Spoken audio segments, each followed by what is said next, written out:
a pirate. Woo! Rolls and balances. You might just continue being awesome in the background. So we did rolls and balances. So we're not looking at full body rolls. We're looking at what happens if you break your rolls up and make them a wee bit smaller. So we start off just doing hand rolls. I'm here.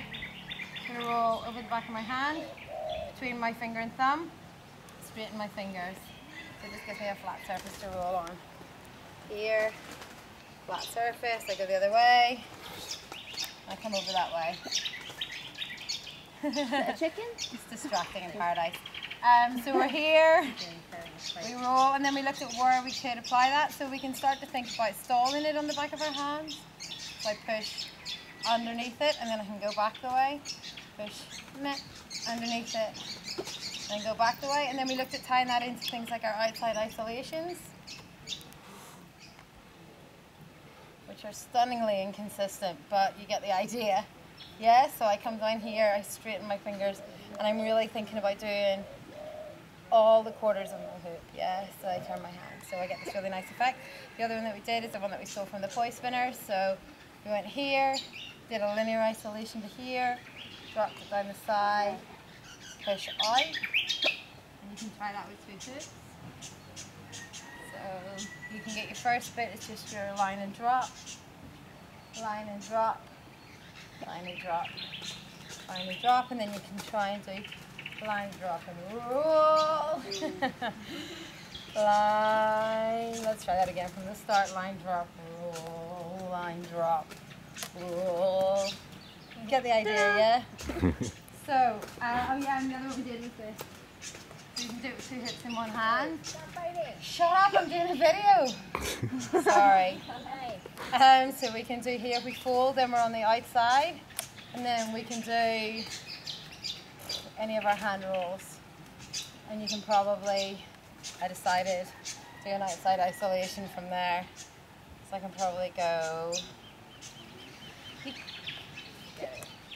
Get the idea. It's going to be awesome. Slate, retire. So then we looked at elbow rolls. So I want to make contact as far away as possible. Get this really nice roll onto my elbow. I can roll it back. I can try and roll onto two elbows. I only ever drop this much on video. That's why there's very few videos.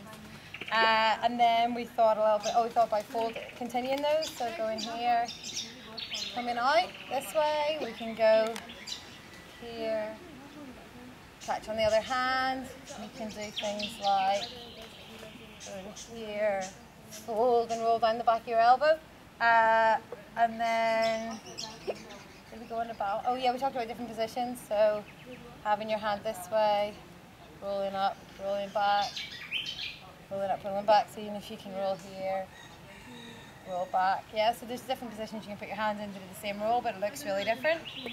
Then we did balances, so we started off here. We're looking at the top of our hoop. Get the balance, and we're just really focusing on keeping it there. You can do it on the top of your hand as well. You can practice going between them. Yeah, so you can practice going between. That's a really nice way to get into your throws.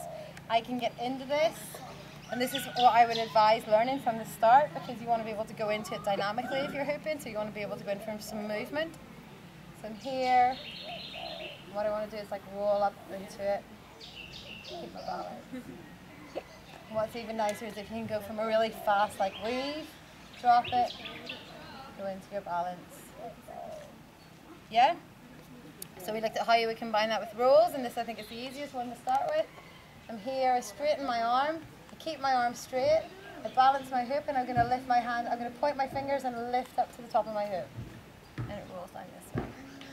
Yeah, and we played with what you can do out of that. So for me, I like to turn into it and see if I can catch it behind.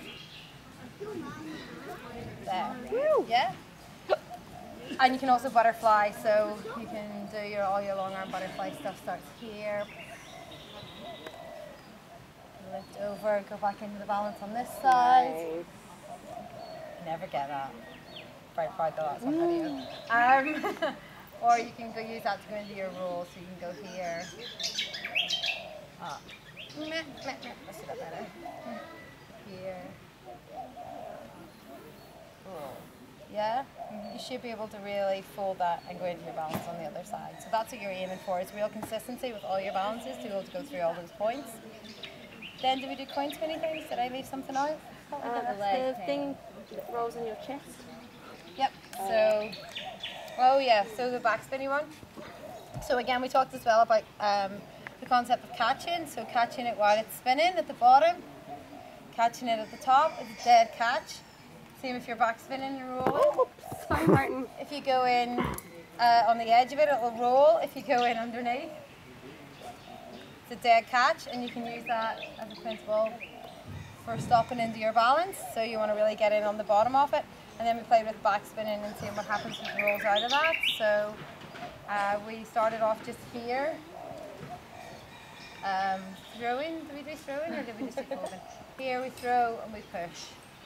Yes, I'm throwing, I'm hitting the edge of it and I push. What you can do as well is you can just start with this balance and tip it. Yeah? So I'm really looking at just pushing the inside edge of my hoop. Start here and I push. And when I throw, I can get it to do like a chest roll. Oh, that was cool. Yeah? So it gets this really nice roll pattern.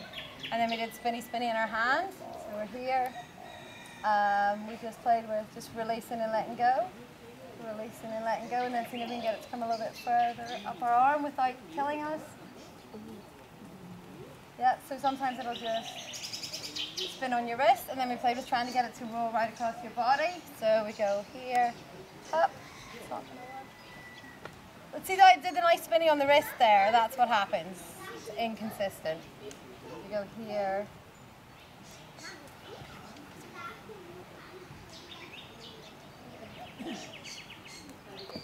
Something like that. That's the idea. We're done. Don't leave me. Oh, the leg roll, leg roll, leg roll. We need to go on the path. Oh, maybe this is flat enough. Go on, yeah.